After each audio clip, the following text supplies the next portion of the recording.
స్వార్థపూరిత లోకంలో నువ్వు నిస్వార్థంగా బ్రతకాలనుకుంటే అడుగడుగున అగ్ని పరీక్ష ఎదుర్కోవడానికి సిద్ధంగా ఉండాలి.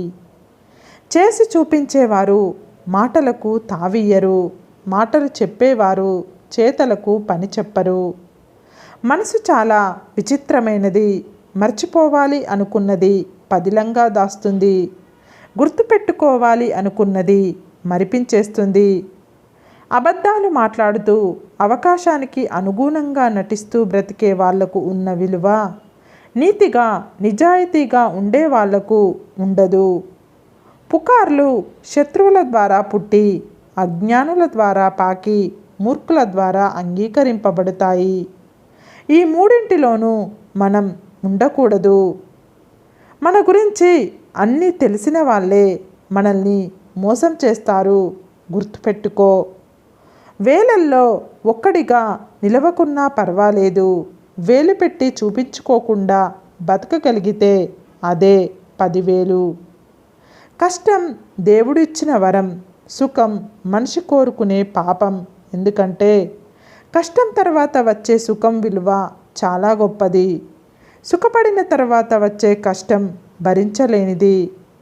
మన అనుకున్న వారే మన ముందు ఒకలాగా, మన వెనక ఇంకోలాగా మాట్లాడుతారు, మనల్ని చెడు చేస్తారు.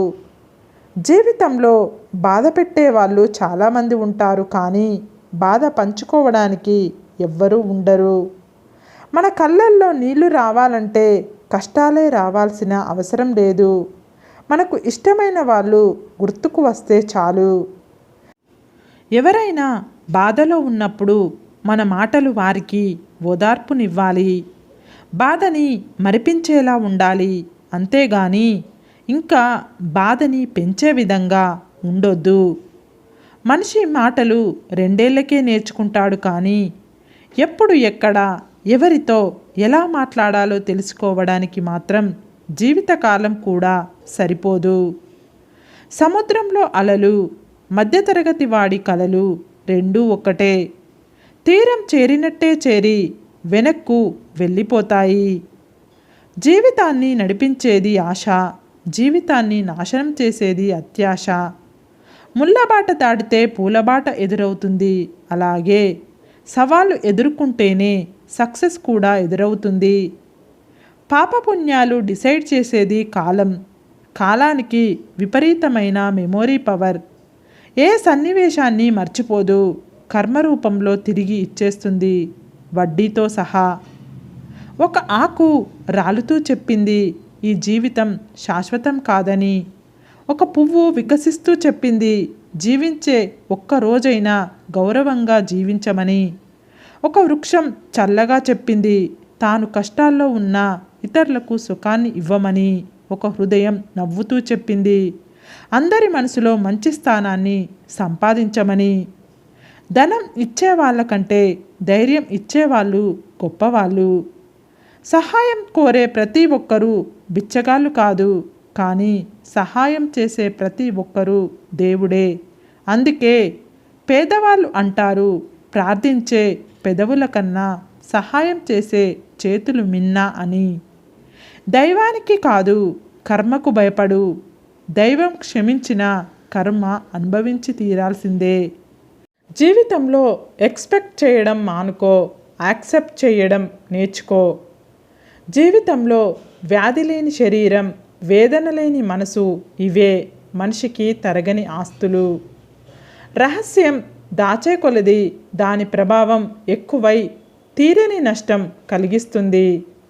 నిద్రలో వచ్చే కలలు నిజం కావు, కానీ ఏ కల కోసం అయితే మీ నిద్రను వదులుకుంటారో ఆ కల నిజం అవుతుంది. ఎంత చదువుకున్నాం అనేది ముఖ్యం కాదు, ఆ చదువుకు తగ్గట్టు ఎంత సంస్కారం నేర్చుకున్నాం అనేది ముఖ్యం. నిన్ను అర్థం చేసుకునే శక్తి వాళ్లకు లేకపోవచ్చు, వాళ్ళను అర్థం చేసుకునే మనసు నీకు ఉందిగా. కావాలనుకున్నప్పుడు సర్దుకుపోవడం నేర్చుకోవాలి. బద్ధకం నీ బాధ్యతల భారాన్ని రెట్టింపు చేస్తుంది, భవిష్యత్తుని ప్రశ్నార్థకంగా మారుస్తుంది. ఒకరి మీద నింద వేసే ముందు నువ్వు నిజం తెలుసుకో. ఆ నింద నిజమే అయినా అదే తప్పు నువ్వు ఎప్పుడైనా చెయ్యలేదా అని నిన్ను నువ్వు ప్రశ్నించుకో. పట్టింపులకు పోతే అనర్థం, పట్టించుకోపోతే నిశ్శబ్దం. నువ్వెంత నేనెంత అంటే యుద్ధం. ప్రశాంతంగా జీవించాలంటే ఎదుటివారు మారాలని ఆశించకండి, మార్చాలని ప్రయత్నించకండి, మీరే మారండి. కాళ్ళకి ఏమీ గుచ్చుకోకుండా ఉండాలంటే మనం చెప్పులు వేసుకుంటాం, కానీ వీధంతా తివాచి పరచం కదా. అమ్మ నాన్న ఉంటే బంధం తెలుస్తుంది, అమ్మ లేకపోతే బాధ తెలుస్తుంది, నాన్న లేకపోతే బాధ్యత తెలుస్తుంది. ఇద్దరూ లేని రోజు బ్రతుకు అంటే ఏమిటో తెలుస్తుంది. నాది అన్న భావనే నీచే ఏదైనా చేయిస్తుంది. ఒక్కోసారి మంచి చెడ్డ అన్న విచక్షణ కూడా మరిపిస్తుంది. ఓపిక చాలా విలువైనది. అది ఎంత ఉంటే జీవితంలో అంత నేర్చుకుంటావు, అంత పైకి ఎదుగుతావు. ఈ సమాజంలో నమ్మేంత మంచివాళ్ళు లేరు, నమ్మలేనంత చెడ్డవాళ్ళు లేరు. అవసరానికి తగ్గట్టు మారడమే మనిషి లక్షణం కదా. రాయిని చెక్కితే శిల్పం అవుతుంది, అద్దాన్ని చెక్కితే ముక్కలవుతుంది. మనిషికి ఓర్పు నేర్పు చాలా అవసరం. ఓర్పు లేకపోతే ప్రతి చిన్న విషయానికి చతికిలబడిపోతాం. నేర్పు లేకపోతే ఏ పనిని సరిగ్గా చెయ్యలేము. అందుకే మనిషికి ఆస్తి అంతస్తుల కంటే ఓర్పు, నేర్పు, సహనం ఉండడం చాలా ముఖ్యం. మీకు వ్యతిరేకంగా మాట్లాడే వారి మాటలని మౌనంగా వినండి. కాలమే వారికి సరైన సమాధానం చెబుతుంది. ఓపిక, సహనం అనేవి బలహీనతలు కావు, అంతర్గతంగా ఉండే శక్తులు. అవి అందరిలోనూ ఉండవు. చెడు స్వభావం కలవారు అని తెలిస్తే వాళ్ళు సొంత వాళ్ళైనా పరాయి వాళ్ళైనా సరే పక్కన పెట్టండి. అనుకోకుండా పరిచయం అయిన వాళ్ళతోనే వదులుకోలేని బంధం ఏర్పడుతుంది. అందుకే దేవుడు ఎవరిని ఊరికనే పరిచయం చేయడు. దాని వెనుక ఖచ్చితంగా ఏదో ఒక కారణం ఉండే ఉంటుంది. మనిషి ఎన్ని కోల్పోయినా పర్వాలేదు, కానీ తన ఆత్మవిశ్వాసాన్ని మాత్రం కోల్పోకూడదు. ఆ ఒక్క ఆత్మవిశ్వాసమే ఉంటే చాలు. మనం కోల్పోయిన అన్నింటినీ తిరిగి దక్కించుకోవచ్చు. ఫలితాన్ని ఆశిస్తూ పరిగెత్తవద్దు. పనిచేస్తూ పోతే ఫలితమే పరిగెత్తుకుంటూ వస్తుంది. నీవు సంతోషంగా ఉండాలని కోరుకుంటే సంతోషంగానే ఉంటావు. నీవు బాధలో ఉండాలని కోరుకుంటే బాధలోనే ఉంటావు. ఏదైనా నీ మనసుపైన, నీ ఆలోచన ధోరణిపైన ఆధారపడి ఉంటుంది. దీనిని మన పూర్వీకులు యద్భావం తద్భవతి అంటారు. చెట్టు నుండి పువ్వులు వేరై వాటి అందాన్ని కోల్పోయినా వాటి సువాసన మాత్రం కోల్పోవు. అలాగే నచ్చిన మనుషులు మనకు దూరమైన మన మనసులో వారి జ్ఞాపకాలు మాత్రం ఎప్పటికీ దూరం కావు.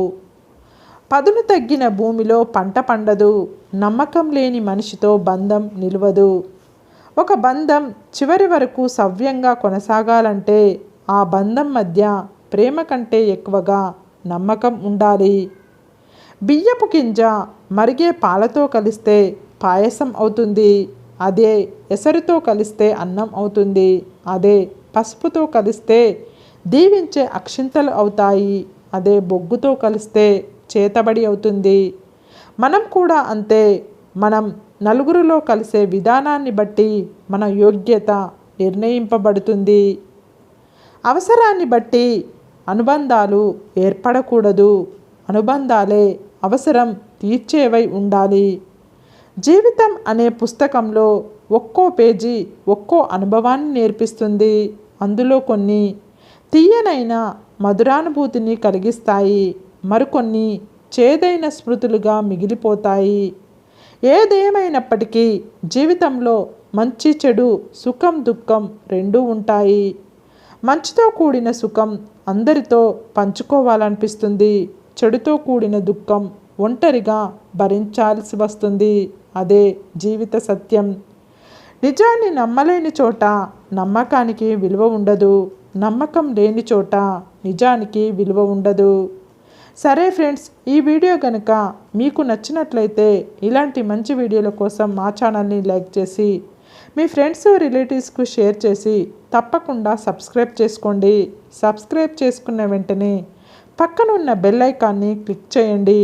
Bye friends.